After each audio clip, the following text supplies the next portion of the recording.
Legally Yours with John Fuller, right here on WOCA 1370 AM and 96.3 FM, The Source. Ocala's information station, 1370 WOCA. Ocala.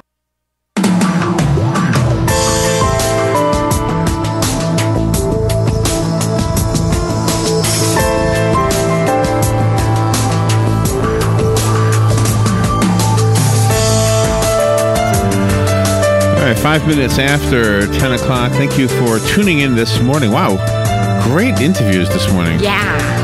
I am sure that this next one is also going to be great. Some years ago, Robin, you knew a young man who was going to Japan. Yep. And I remember you went to get some currency so that as a gift to him, you exchanged some American currency for some Japanese currency, correct? Yep. I got some yen. You got some yen. And had to drive to Orlando to do it. Is that what it's called? Yeah. See, I'm always confused with the currencies.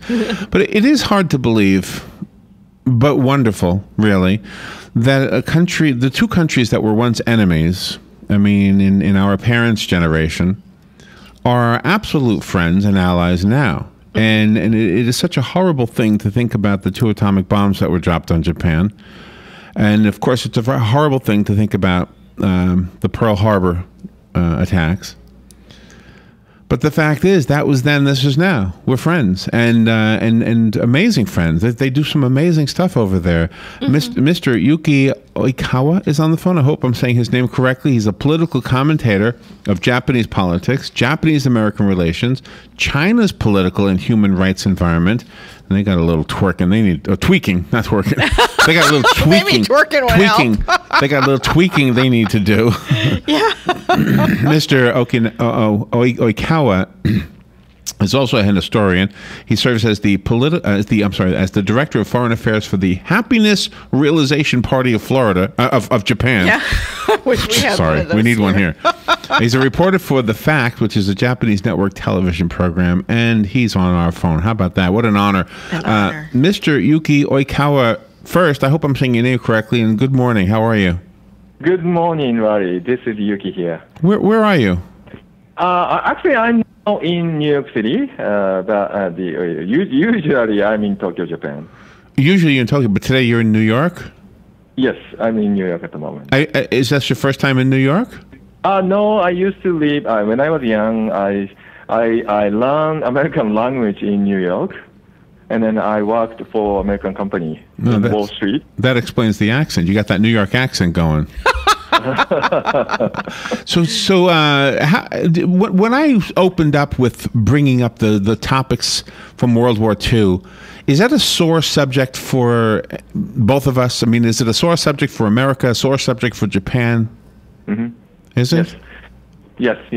When we look at the U.S., America, I think the Japanese people have two American icons. One is U.S. president, and another one is the U.S. ambassador to Japan. Now we have Ambassador Caroline Kennedy. So Ambassador Kennedy attended this year's 69th anniversary ceremony of Hiroshima atomic bombing. Yeah. And it's unusual for American ambassador to attend the memorial ceremony. So she became only the second U.S. ambassador to attend the ceremony. Really? And Japanese people were very impressed because, on that day, the day is August 6th, and this year, August 6th was heavy rainy day, and she attended outside ceremony wearing a plastic coat, and she attended ceremony with Japanese Prime Minister Mr. Abe. And we watch her, and we are very impressed. Wow! And I think she did a very good job. We've spoken to a few U.S. Navy men who have, when they were in Japan, they got off of their ship. This is now current day, not from World War II, but like the young men of today, maybe in their 30s, whatever. And they went to either to one of the two sites where the atomic bomb was dropped, and they would tell you that they feel shame, they feel remorse. I mean, we all know the history, we all know the arguments. But it's hard to not feel shame. And I'm guessing the same thing happens when you visit Pearl Harbor. It's just, why did we do this? Why did this ever have to come to this? But I guess the good news is that we're past it, and those horrible things don't ever have to happen again. Yeah. I think that as you said in the beginning, both countries became already friends, and U.S. is the most important Japanese allies, and the history between two countries already history. You know, I think Japanese, the current generation, young generation, already digested, and the most important thing is to get the lesson from the history. So, yeah. Well, I think you won over the younger generation with your video games. I think that it's just like my generation was won over to England because of the European music. I think the video games that all came out of Japan. And what was that Pokemon thing? Oh my goodness! Yeah. Yeah, I think that helped win over. But I want to ask you something, and this is maybe just an opinion, but whenever two countries are not friendly toward each other, the amazing thing, and it's very apparent now because of Facebook and other social media. Right. But the one thing that's apparent is that the person who has nothing to do with the government, who's just trying to work his little job, is not going to be any different than the same person here. If you look at Palestine, or if you look at any of the countries that we're having an issue with, if you look at Iraq, if you look at some of the Muslim countries that we're supposedly angry at right now, the governments of them, the radicals among them, are the bad guys. And the average person working in the town trying to raise his sheep, he's just a guy like you and me. That's the way I look at it, anyway. Right. From the Japanese point of view, we always look at the United States through two icons, as I said before, and another one is the U.S. president, now Mr. Obama, and we think the after Mr. Obama became the president, the America stopped working as a superpower. I mean, the U.S. stopped being a global policeman, and then afterwards there has been many confusion around the globe. So in Middle East, many things happen, and in Asia as well. Well, we think the same thing. My question is, do you think that's a good thing? We think that's a bad thing. Do you think it's a bad thing, or do you think that's a good thing? That's bad thing. Yeah. So we not only Japan but also other East Asian countries faced a very big problem, which is China.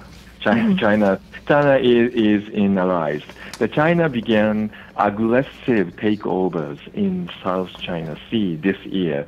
The Vietnam and the Philippines were suffering a lot, and Vietnam people got angry, and they did a huge anti-China rally, and Filipinos they got very angry.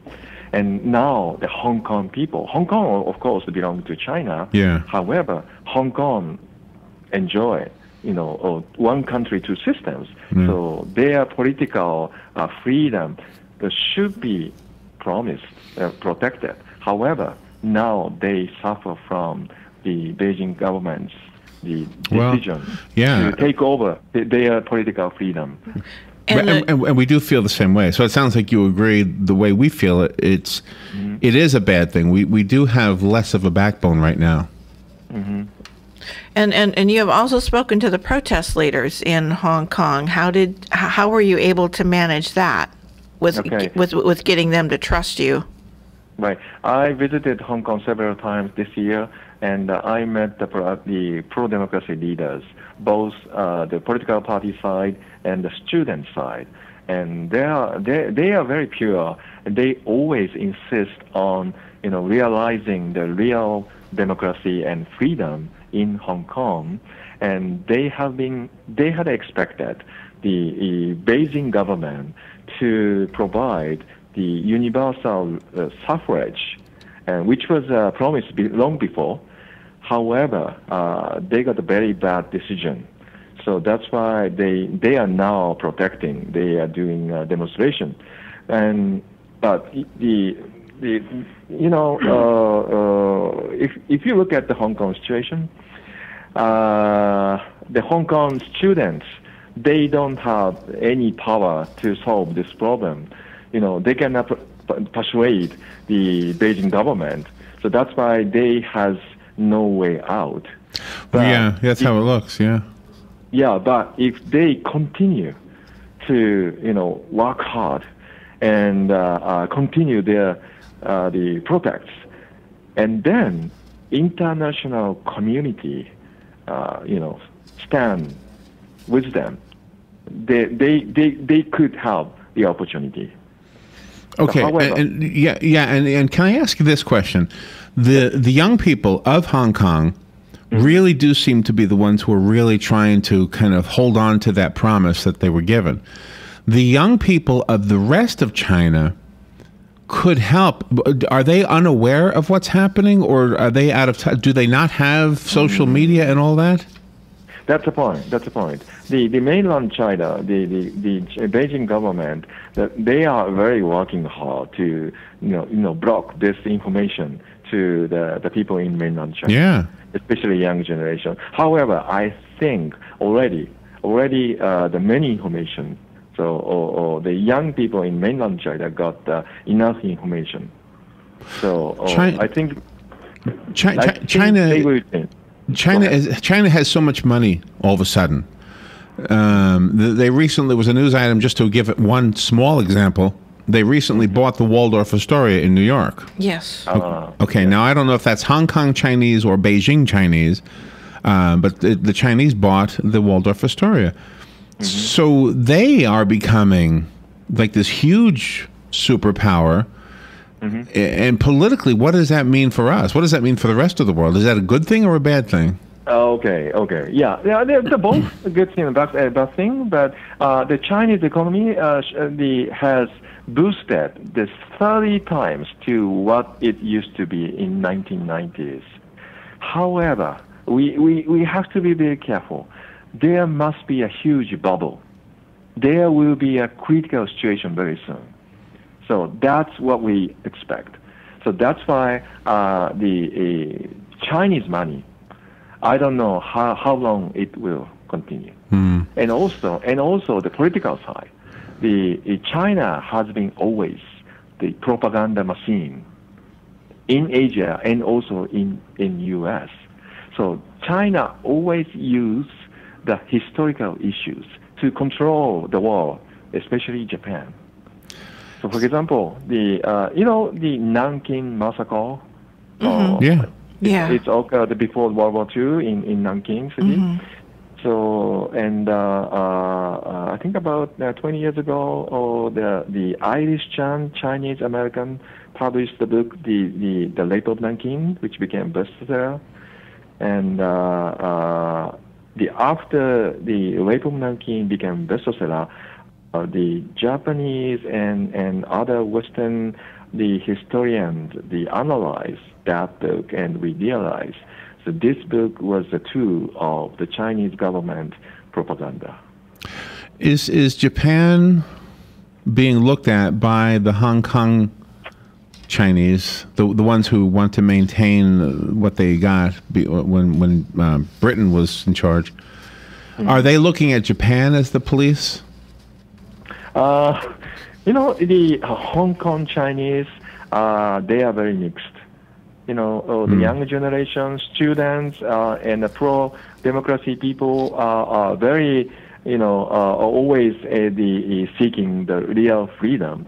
On the other hand, the Hong Kong people in the economic industry, they respect the close ties with Beijing government.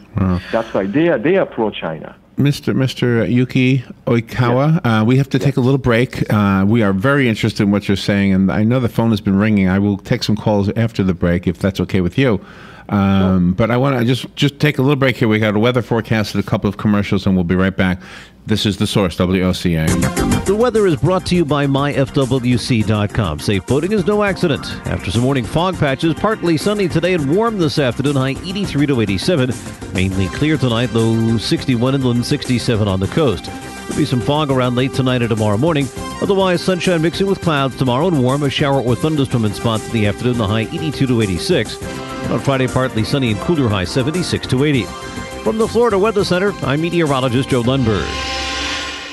Are you tired of not using your home's outdoor space for entertaining or relaxation because of all the bugs and leaves? Consider adding a beautiful screen room or glass enclosure. We are Superior Aluminum and Design, a family-owned and operated business with 20 years experience in the aluminum industry, and we are accredited by the Better Business Bureau. If you appreciate superior workmanship, call Superior Aluminum and Design at 817-8058 or visit us on the web at superiораluminumdesign.com. Hi, Danny Warfel here. Get moving with Florida Credit Union's fast and easy loan approval process. Let Florida Credit Union start up a new car loan for you today. No more waiting, hassles, or stop signs. You can even apply online. With a strong financial team behind you, you can enjoy great rates and fast approvals. It's all about personalized service and a streamlined process. Florida Credit Union, connecting your money to your life. Keep up with what's going on in the downtown area with Ocala Downtown Newspaper. Delivering thousands of newspapers to businesses in the downtown area, Ocala Downtown is there to keep you informed. They even have Tom's Picks, a free referral for people who are looking for a company to do work for them. Tom's Picks will refer the company that fits your needs, and all we ask in return is that you tell them where you heard about it. It's simple. For more info, just call Tom's Picks, 352-804-1223, and pick up your copy of the Downtown Ocala newspaper today. Now read Ocala Downtown newspaper online. All right, 22 minutes after 10 o'clock. Thank you for tuning in and for staying tuned during the break. What a fascinating conversation we're having with Yuki Oikawa. Mr. Oikawa, correct my pronunciation of your name. I'm sure I'm saying it wrong. Just call me Yuki. Just call you Yuki. Just forget about your last name. All right. We're talking some very important topics about global politics and the effect of the Obama presidency and the world stage, China, Hong Kong China versus the Beijing China, and it's really something we need to pay attention to. We don't want another war ever. It's kind of hard to say we can stop that. But I have a really important question to you. Have you been to Japan in Epcot? Have you been there? Sorry, have I been what? Yuki? Okay, do you know where Epcot is in Disney World? Disney World. Yeah. When I was a high school student, the first time I visited the U.S., I visited Disney World. But did you go to Epcot? Did you go to Epcot? Epcot? What? Epcot. Epcot is the part of Disney World where they have the World Showcase, and Japan has a restaurant there and a whole display, like a mini. I didn't know that. You didn't go? No. Oh, He must have been before. Yeah. I went to the Disney World so many years ago. Okay. Well, I went there and we had lobster. Yes. It was good. I enjoyed my visit to Japan in Disney World. All right. Are you? Do you know we have the Tokyo Disneyland? Oh, I did know that, but you don't have Epcot. No. No, you have like a Magic Kingdom version, which is what. Yes. Yeah, that's the fun. Yeah. But see, you got to go to Epcot. I mean, it's boring compared to the Magic Kingdom. Okay. All right. I need to go to. All right, so we have to get back to the important questions. All right, now I know that people were trying to call in. If you want to call in, go ahead right now, 622-9622. I'll put you on to Yuki. Mm-hmm. We're just going to avoid his last name. Global politics is what we're talking about. Let me take a few of these calls. Good morning. Thank you for calling.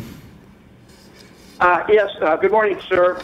One of the conditions of surrender after World War II was that Japan was never to have a military. Now, that's been many, many years ago. Has Japan got any kind of a military force now? if I got understand correctly, the Japanese military force now. Yeah. Yeah. Okay. So maybe the already known very well in U.S. as well. The Japan has no official national military forces. Instead, we have self-defense force, which is not a military one, but looks like military. That's why we cannot join for example, air bombing operation against ISIS in Middle East. Oh, I see. Okay. But we can join. We can join the self-defense operation by U.S. to protect Japan and East Asian countries. Really? Oh, wow. Was the reason that you only have self-defense forces a condition of the after World War II decisions? Yes. The right after the World War II, we had nothing, no military forces. But after that, the situation gradually changed, and then now we are allowed to have the self-defense force. Oh, wow. Is there a book that we could read? I don't see a book on my list here. Or is there a website? How do we find out more about what we're talking about, except for the Epcot part? The website on Japanese military? Yeah, well, no, not just that, but I mean everything you're talking about. Is there a way that we can learn more?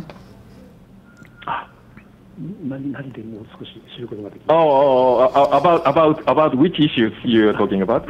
Okay, well, in general, I mean, you're on the radio, and you're teaching us a lot about our two countries and our relationship, yeah. Okay. So actually, we have just published the book in U.S. That's what I want to know. Yeah. Thank you. So the book is called "The Secret Behind the Rape of Nanking," and if you visit the Amazon.com and find "The Secret Behind the Rape of Nanking," so you can get more information about Chinese propaganda. Okay, I have to apologize. I didn't quite understand what you said. The secret behind the rape of Nanking. The rape of Nanking. Oh, the rape of 19. You know, the rape of Nanking, the former best-selling the book by Iris Chan. Oh, Nanking. Oh, the rape of Nanking. Okay, Nanking. thank you. I got you. Okay, the secret behind the rape of Nanking. Okay, and that's on Amazon right now? Amazon right now, yeah. Okay, wow. And is it in English? English. This book just published in Japan, became a national bestseller in Japan, and also we published English edition.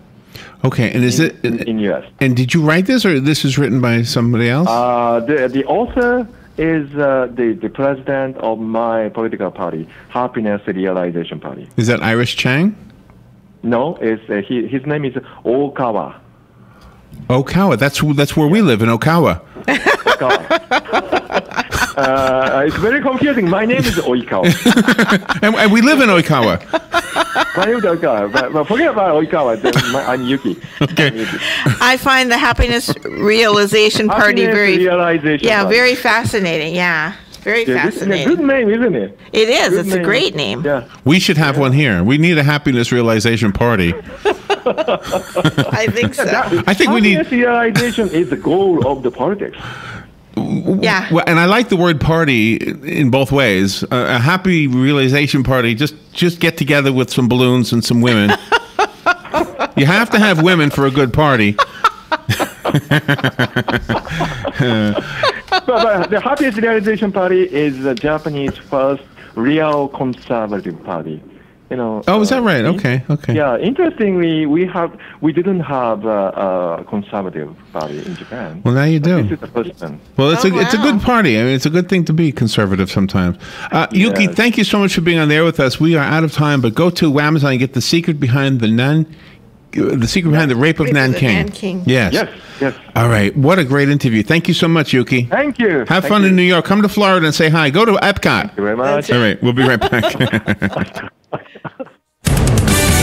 Fox News Radio, I'm Lillian Wu. There's no specific threat, but our government is stepping up vigilance in some locations across the country. Homeland Security Secretary Jay Johnson announced the beefed up security, saying the need for it is self-evident with the threat of lone wolf attackers and ISIS. Additional safeguards are going into place at federal buildings in Washington, D.C. and other U.S. cities. Fox Radio's Rachel Sutherland.